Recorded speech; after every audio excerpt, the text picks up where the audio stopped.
Hi there, Holly from Let's Plan making a walkthrough tutorial video of my 2026 Elite Planner. Now this video will also work if you're using the undated or any other year of the Elite Planner. I am using an iPad with the GoodNotes 6 app installed. So these planners can be used with other devices and different apps. If you're unfamiliar with how to use your particular app, YouTube is a great resource, and watching this video will still be helpful because a lot of the apps work in a very similar manner. So let's get started. What you're seeing here is the first page of my planner before a cover is added. I have not added a cover yet, but you do get the option when you're downloading. You get a file of different planner covers to pick from. So this here is the help page, which right here you can click to get to helpful videos. If you're ever feeling stuck, it's right here in your planner, so you don't have to leave and find information outside. Below that, we have a spot where you can enable the Apple and Google Calendar links if you would like to enable those. Now, what that means is that it's going to jump you to your calendar apps. It is not going to auto-populate any information you have in your planner or any information you have already stored in your calendar apps. It is simply a shortcut, so you do not have to open your calendar apps once you are in your planner. So keep that in mind. I'm going to go to the index page first and walk you through everything on there. So a lot of these tabs are the same as the outside. First, we have stickers. So we have a sticker here. Now these sticker pages are blank. They are meant to be blank so you can add PNG stickers into your planner. Now, if you are using the GoodNotes app, when you purchase this planner, you get the option of the GoodNotes sticker book, which does make it easier. It's a nice, neat hyperlink sticker book.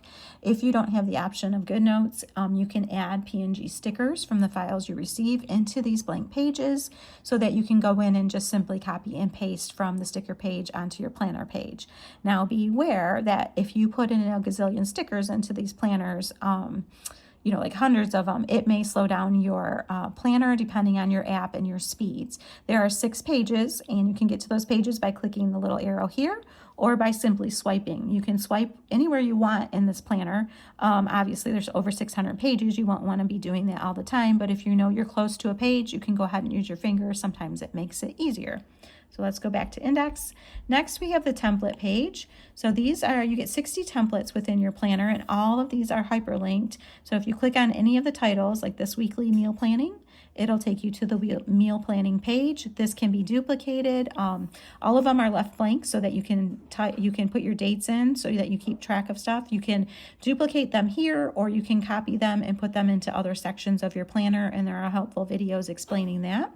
So that was the template page. So all of these, like I said, are titles, and each one of them is hyperlinked. Let's go back to index.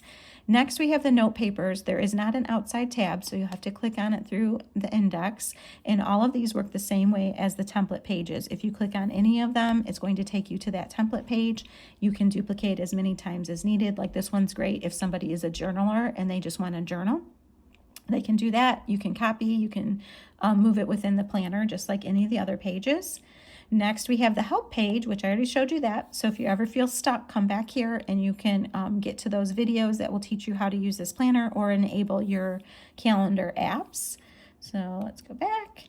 And then we have the 2026 calendar if you just want to see the calendar and the overview so you can see every month. And then every one of these are hyperlinks. So if I wanted to get to June 6th, I could click there. It'll take me to my June 6th. And I'll go back to that. Here we have the specialty pages where within each month. So I'm going to walk you through what those are in the monthly section.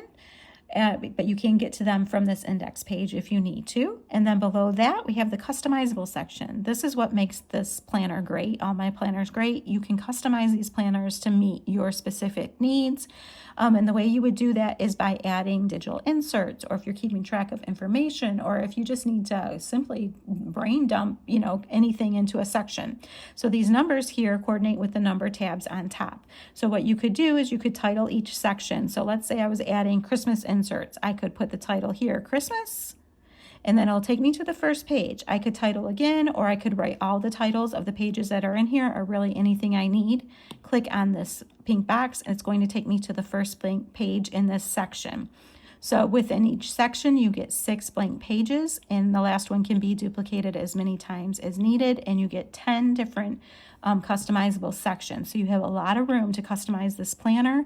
Once you get to the blank page, let's say I was adding digital Christmas inserts, I would go ahead and upload an insert here. You can upload pretty much anything you can think of. I have some customers that use it as a way to organize their kids' school papers. So she's taken screenshots and then labeled her, put a child's name on the different labels, and then she keeps track of that. I have another customer who uses it to organize like kind of a home maintenance, and so she keeps track of different things in her home, and then she'll upload receipts and warranties. You could do the same thing for an auto. I mean, the possibilities are really endless, and the fact that you can duplicate as many pages as you need, you could really fill it with whatever you need. So that's what makes these planners great. I'm going to walk you through January now. And this will be the same layout for every month within the planner. So I'll walk you through how one month would work. So we have an overview page of each month. This you can come to and then refer back to it if you want to.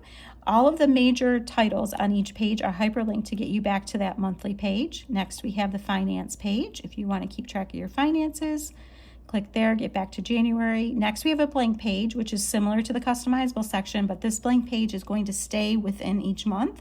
You can duplicate it as many times as needed and add whatever you want, or just simply use it, as a brain dump. Because there's no title, you will have to click on January to get back to the main page. Next, we have a notes page, similar to the notes page I showed you before. Same thing, it's going to stay right within your January. Because there's a title, I can click on it. It'll take me right back to January.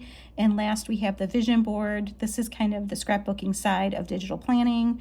You can go ahead and add photos, write affirmations, decorate it with stickers. Really, the possibilities are endless. And you can also duplicate. Because there's a title, we can click on that and get back to our January page. Now, all the dates in here are hyperlinked. So if I go ahead and click on January 3rd, it is going to take me to the January 3rd page. This is hyperlinked to get me back to my month or to my weekly page or to my Apple and Google Calendar links. So I'm going to click on the weekly page. It's going to take me to the week that January 3rd would fall in. So it's a Saturday, so it's right down here on the bottom. If I wanted to get to any other days, I could click on any dates on your page here, and it would take you to that page. If you want to go back to your month page, go ahead and click either the title, the day of the week, or the little month icon to get back. So now you have daily pages within months, and you have your weekly pages. So if you would like to get to any weekly pages, you go ahead and click on the week that you would like to get to. This is your first week of January. It'll go all the way back to the 5th week of January. So same thing, if you want to get to the 29th, you go ahead and click on that. If I want to go back to the month, I go ahead and click on that. So I have put so many hyperlinks in these planners to make it really easy to jump around. If you get to a month that has 6 weeks, I did not make you share a little square because these squares are small. I added a 6 weeks, so some of the months will have 6 weeks, and it'll have all the hyperlinked dates. Now, when you get to the end of a month and you're scrolling into the next month, I have grayed out these little numbers down here. I don't know if you can see it on this video, but it says 1, 2, 3, 4. And this is the first week of February. So if I wanted to get to February 2nd, I could go ahead and click it from my January page if I needed to go ahead and put anything within February. And then same thing, this would go to my February monthly page. To get back to January, I'd have to click back through the outside tab. So just so you know, any days will be added into the 6 weeks. And keep in mind, because these are small squares, and I did have a customer once say, how am I supposed to put information on such a small square?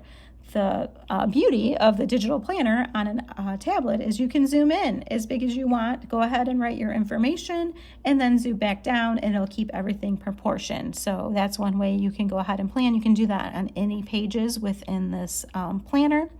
And I believe I went through everything. If you have any questions or need any help, feel free to message me on Etsy. I'm always happy to help my customers whenever they need it.